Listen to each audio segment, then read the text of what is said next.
আল্লাহর কোরআনের কথা কনফার্ম সত্যি এবং হযরত মুহাম্মদ সাল্লাল্লাহু আলাইহি ওয়াসাল্লামের কথাও সত্যি। ওনার হাদিসগুলাও কখনো মিথ্যা হয় না। সেগুলা বর্তমান পরিস্থিতিতে বোঝা যায়। একজন যদি আরেকজনকে হিংসা করে বা ঘৃণা করে, আসলে হিংসা, ঘৃণা নেকীকে ধ্বংস করে এবং অনেক বড় উচ্চ পদের থেকেও নিচে পদে নিয়ে আসতে ১ মিনিটও দেরি হয় না। কি জন্য বলতেছি? কারণ আপনাকে যে নিচু দেখাবে, তাকে আল্লাহ নিচে দেখাবে।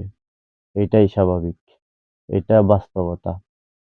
আপনি যদি নিচু থাকেন, আপনার মাথাটা উঁচুলে করে দিবে একমাত্র আল্লাহ। এতে কোনো সন্দেহ নেই। অনেক জায়গায় অনেক কিছু শুনছি, বাস্তবেও দেখতেছি।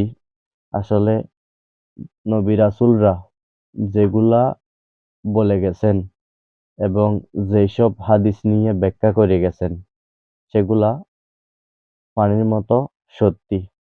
একদম পরিষ্কার। কোনো ভেজাল নাই। কি বলবো আর বলে? যেগুলা যতদূর যাইতেছি বা যতদূর গেছি, এতটুকু প্রশ্নর উত্তর সব জায়গায় পাইছি।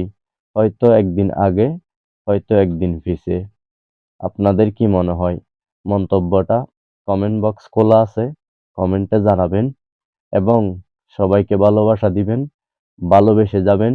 অহংকারমুক্ত সমাজ গঠন করে দিবেন এবং দেশ করে দিবেন। ধন্যবাদ সবাইকে। ভালো থাকবেন, সুস্থ থাকবেন। ভিডিওটা অন্যকে দেখার সুযোগ করে দিবেন শেয়ারের মাধ্যমে।